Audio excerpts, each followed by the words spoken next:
Hello, welcome to Biosum podcast. This podcast is a product result of the Biosum project, promoting teachers' professional development and inclusion through the integration of emerging technologies in the teaching of children with autism. Today we are going to talk about parents and teachers' use of digital learning environments to develop social skills in children with autism, specifically social communication online. And today we have a very important guest, Dr. Aleksandra Gradowska. She is a psychologist and psychotherapist. She is the head of the psychology department at the University of Social Sciences.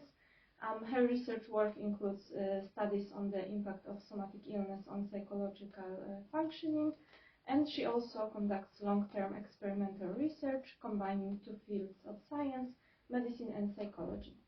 Welcome to this Biosum podcast. Thank you for accepting our invitation. Shall we start? Yeah, of course. All right. So my first question is why online communication can be useful in the educational and therapeutic process of children with ASD. There are several reasons why online communication is useful. Comfortable environment. Being in familiar environment can reduce stress and anxiety.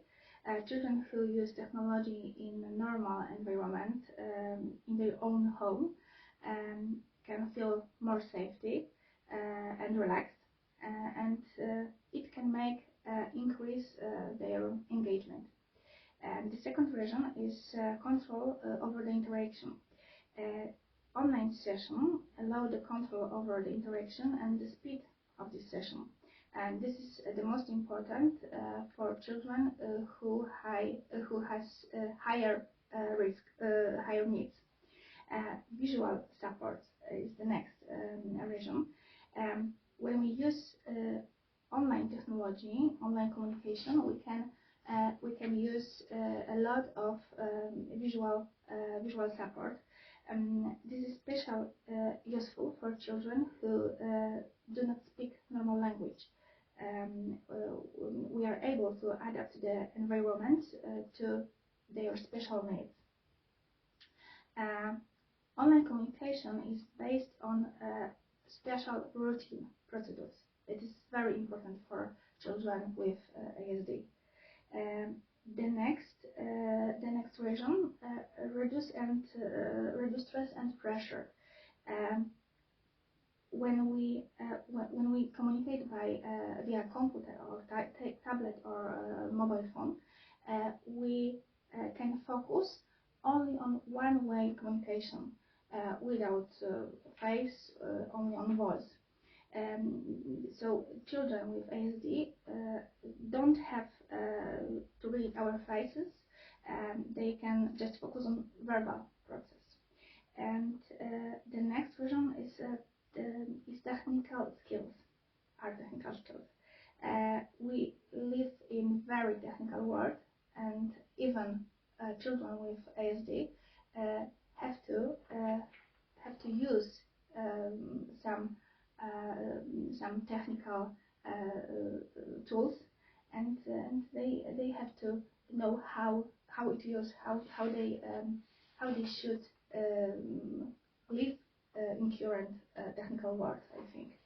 And the last, but I think in my opinion, like therapeutic and very important, it's possibility to record a session online.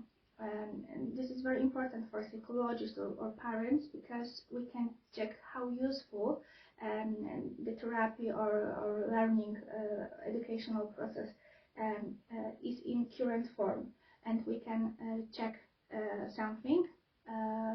We can change something if we decide that is necessary. But online communication, I think it's only support for to normal communication face to face.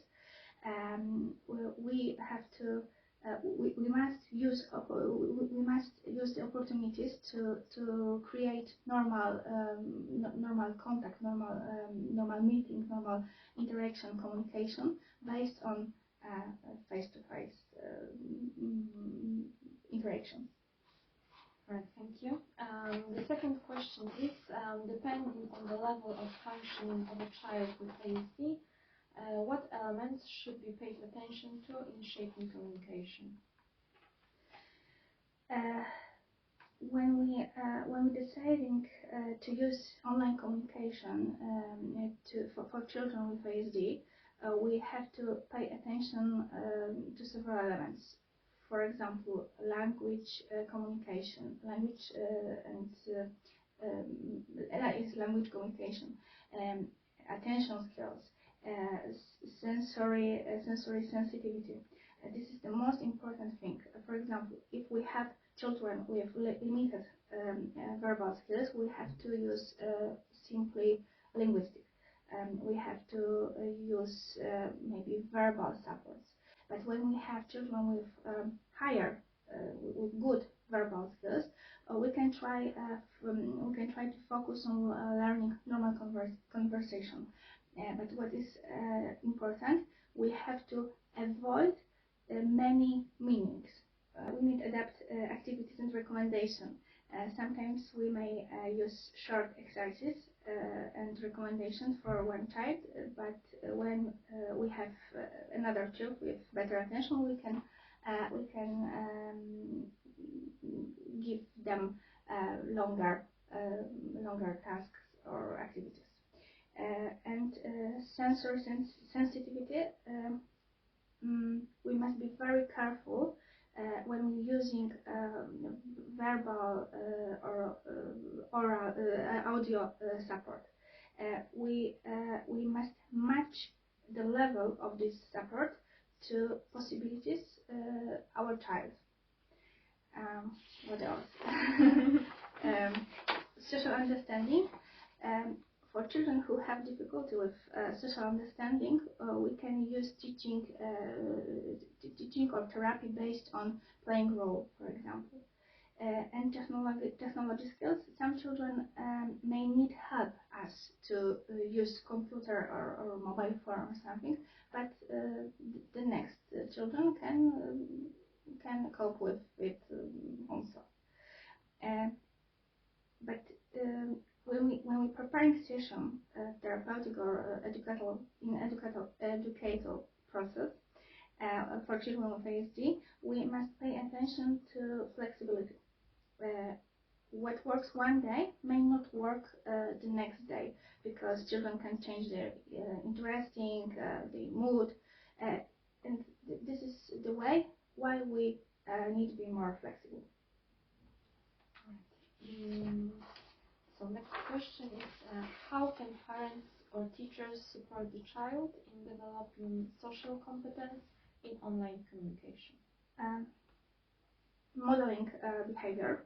Teachers or parents can demonstrate online behavior. For example, how can we write letters? How can we ask someone? I think the most important in modeling behavior is playing role playing. And we can show something to our child, and they have to copy our behavior. Creating opportunities is the next. To use online communication, for example, parents can organize a meeting with the other people who create for a child or the situation. Very important task to parents or teachers are teaching etiquette, explain the rules of communication on the internet, and teaching children how to cope with online environment and how to stay safe online. And feedback is the next. The educational or therapeutic process must be based on feedback. Children know what they did good or what are their weakness. So this is very important, feedback. And I think we have to developing skills is very hard process for children without ASD. but developing skills for children with ASD is harder. So we have to celebrate even small victorias, even small progress. So I think this is the most important thing, and we have to don't forget. Surely.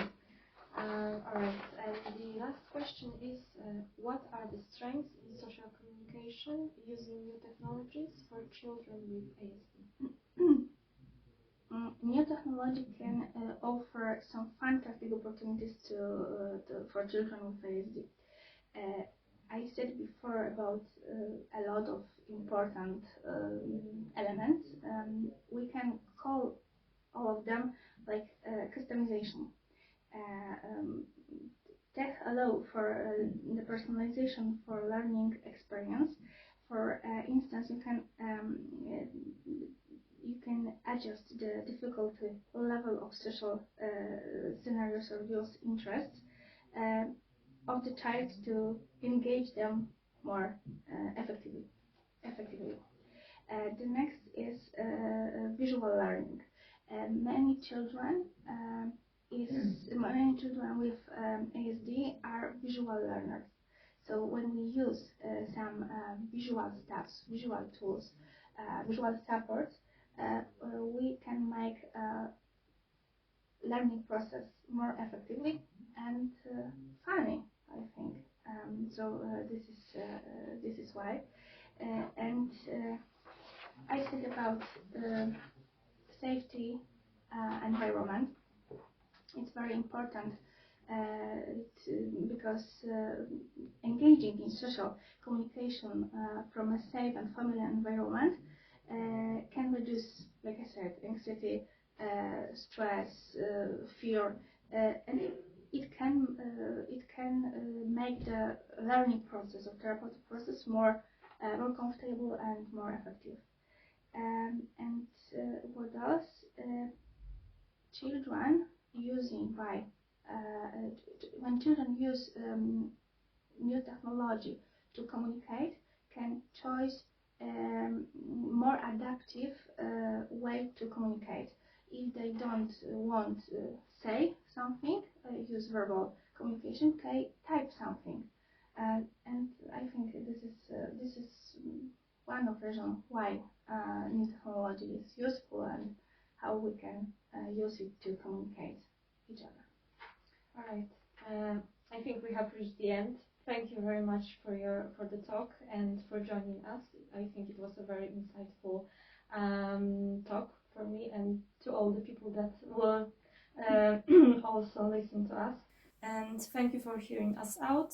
If you liked it, don't forget to share. You can also find more information and follow the project development on our social networks like Facebook, Instagram, and LinkedIn at Be Awesome Project. Thank you very much. Thank you.